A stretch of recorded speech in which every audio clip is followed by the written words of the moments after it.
In the name of the one holy and undivided Trinity. Amen. Please be seated.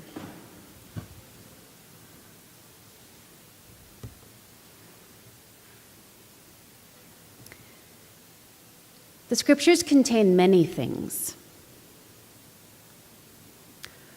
But one thing they are often missing is time.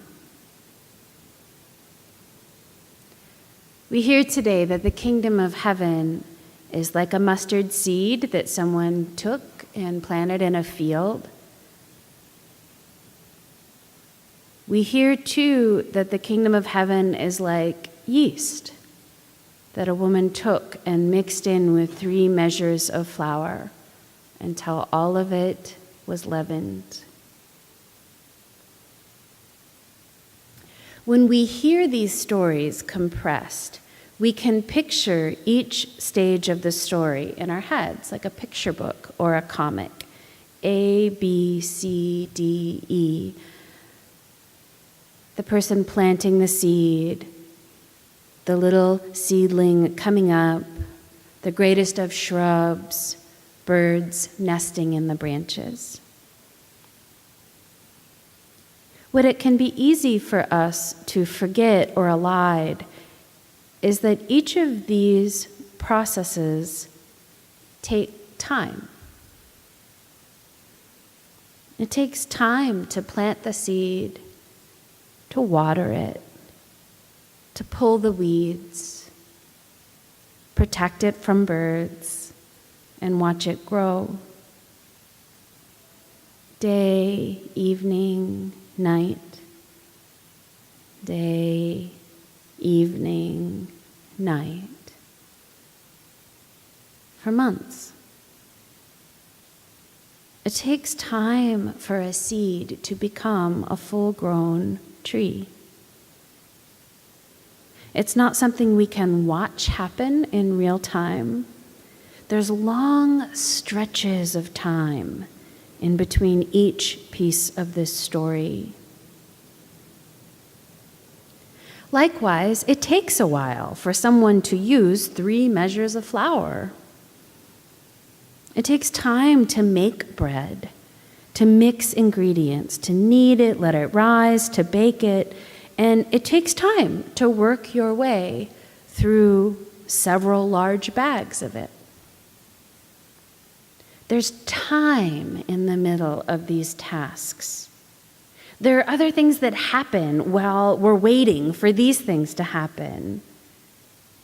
A neighbor stops by while the bread rises, or we sweep the floor while the oven heats.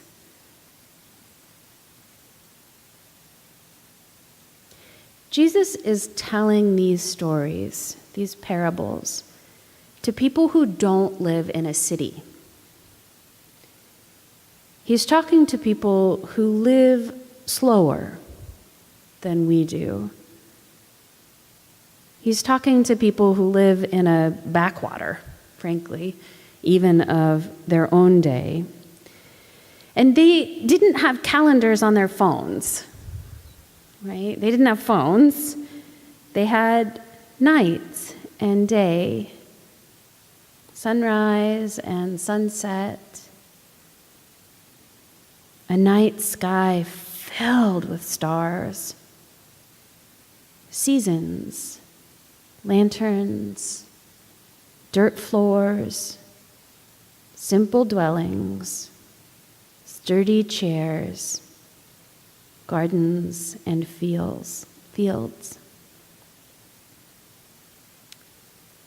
Sometimes when we think of people who lived this way or who live this way now, sometimes we can infantilize them or romanticize them as though close attention to fire, summer, seeds, and wind isn't as intellectually challenging as what we do today. But that's not true.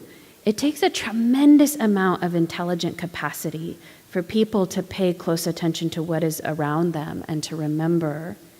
It might also be said that our technological capacity is not helping our brains. Probably we are less smart than the people who lived this way. They did not have outside storage. They had to remember through stories in their own heads. Most people didn't ride or read in these rural areas. They didn't have books or computers. Just endless information from daily life, from stories heard at worship, from neighbors. We can think, too, that this sort of lifestyle produces an empty head, the way we imagine an empty blue sky with thoughts drifting across it like clouds. But people are people everywhere. We gossip, we cook, we daydream, we waste time. We decorate our faces and our hair. We find things to do and to think about. But I like to think about that context in relationship to the peaceful time it takes for the seed to grow and for the bread to bake. Because lots of things happen around those things. The yeast is in there working. Well, babies are born, fights are had, mice get in the house, the equinox comes, or an ant dies. The seed is growing while we read books, sweep the floor, talk with our kids, drink water, go to work, volunteer. We do have to tend these gifts of the kingdom. But they do not demand us staring at them 24 hours a day. It is just something that is happening, woven into the rest of our lives. In a time of vision, transition, and hope for our parish, I like to think about the seed and the leaven in us. Perhaps you can think of a person who welcomed you in this gathering,